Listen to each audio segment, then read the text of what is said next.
క్రికెట్ను ఇంట్లో అందరూ కలిసి చూస్తారు, వాళ్ళ ఆటను మెచ్చుకుంటారు. కానీ తన కొడుకు అలాగే బ్యాట్తో బయటకు వెళ్తా అంటే మాత్రం ఒప్పుకోరు. ప్రముఖ నటుడు రావు రమేష్ ఓ సినిమాలో చెప్పిన ఈ డైలాగ్ తెలుగు రాష్ట్రాల్లో చాలా మంది తల్లిదండ్రులకు సరిగ్గా సరిపోతుంది. అయితే ఇది అందరి గురించి కాదులేండి. గొంగడి త్రిష, నితీష్ రెడ్డి పేర్లు ఇప్పుడు క్రికెట్ సర్కిల్స్లో మారుమోగుతున్నాయి. వారి ఎదుగుదల వెనుక తల్లిదండ్రుల త్యాగాలున్నాయి. అటు తిలక్ వర్మకు ఉన్న పేరెంట్స్ సపోర్ట్ గురించి ప్రత్యేకంగా చెప్పాల్సిన అవసరమే లేదు. ఇక T20 అండర్-19 మహిళల ప్రపంచ కప్ను గెలుచుకున్న టీంలో వైజాగ్కు చెందిన షబ్నం ఒకరు. క్రికెట్ను కెరీర్గా ఎంపిక చేసుకోవడానికి ఆమె తండ్రే ప్రధాన కారణం. ఇలా ఒకే టైం పీరియడ్లో చాలా మంది తెలుగు ఆటగాళ్లు జట్టుకు ప్రాతినిధ్యం వహించడమే కాదు, టీమిండియా విజయాల్లో కీలక పాత్ర పోషిస్తున్నారు.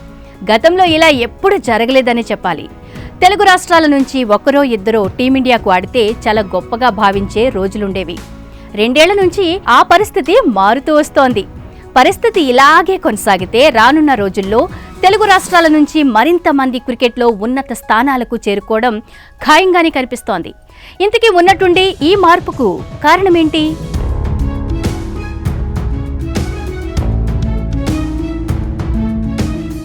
ఎంతసేపు బ్యాట్ పట్టు తిరుగుతావురా, పొద్దున లేస్తే చాలు ఆ గ్రౌండ్లోకే పరిగెడతావెందుకు, ఆట ఏమైనా కూడిపెడుతుందా లాంటి మాటలు మన తెలుగు రాష్ట్రాలు ఎక్కువగా వినిపిస్తుంటాయి. ఇప్పటికీ వినిపిస్తూనే ఉన్నాయి కూడా. కానీ నితీష్ రెడ్డి, తిలక్ వర్మ, త్రిష, షబ్నం తల్లిదండ్రుల ఆలోచన తీరు మాత్రం వేరనే చెప్పాలి. చదువు ఒక్కటే జీవితం కాదని గుర్తించిన పేరెంట్స్ వీళ్ళు. అందుకే సమాజం ఏమనుకుంటుందో, ఇతర చుట్టాలు ఏం వెటకారం చేస్తారో పట్టించుకోకుండా తమ పిల్లలను ఆటల వైపు ప్రోత్సహించారు. నితీష్ క్రికెట్ కోసం అతని తండ్రి ముత్యాలరెడ్డి ఏకంగా ప్రభుత్వ ఉద్యోగాన్ని సైతం వదులుకున్నారు. టీమిండియా అండర్-19 T20 ప్రపంచ కప్ గెలవడంతో అందరికంటే ప్రధాన పాత్ర పోషించిన గొంగడి త్రిష తండ్రి కథ ఇలాంటిదే. అమ్మాయిలకు చదువే దండగా అని భావించే సమాజాలు ఇండియాలో చాలా ఎక్కువ.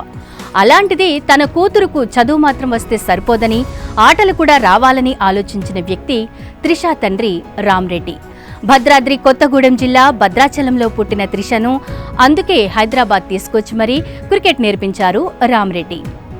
అటు తిలక్ వర్మ క్రికెటర్గా ఎదగడానికి తల్లిదండ్రుల సపోర్ట్ ఎలా ఉందో అతని పక్కటెముకల భాగం చూస్తే ఎవ్వరికైనా అర్థమవుతోంది. ఆ భాగంలో తల్లిదండ్రుల ఫోటోలను టాటూగా వేయించుకున్నాడు తిలక్. హైదరాబాద్లో పుట్టిన తిలక్కు చిన్నతనం నుంచే క్రికెట్ అంటే పిచ్చి.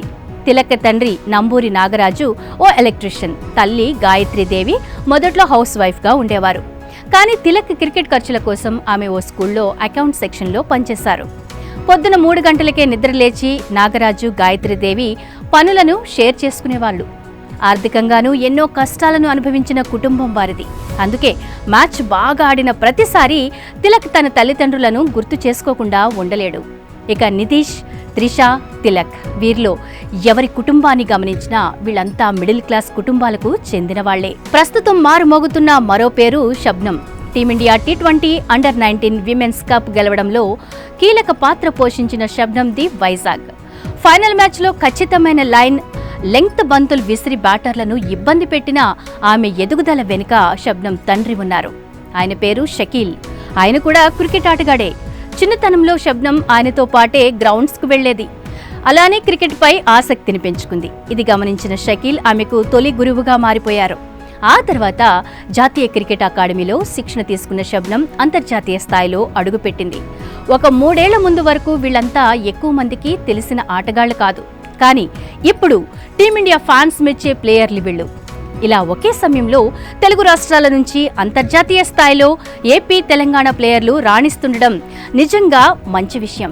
భవిష్యత్తులో తెలుగు రాష్ట్రాల నుంచి మరింత మంది ఆటగాళ్లు అంతర్జాతీయ స్థాయికి వెళ్లడానికి నితీష్, తిలక్, త్రిష, షబ్నం గట్టి పునాదులే వేశారు. నిజానికి దక్షిణాదిన ఉన్న తమిళనాడు, కర్ణాటక నుంచి టీమిండియాకు ఎంతో మంది ఆటగాళ్లు వెళ్లారు, లెజెండ్స్గా ఎదిగారు.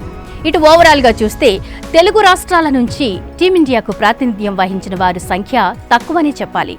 కానీ ఆ సంప్రదాయానికి బ్రేకులు పడే ప్రక్రియను ఈ 4 ఆటగాళ్లు మొదలు పెట్టారనే చెప్పొచ్చు.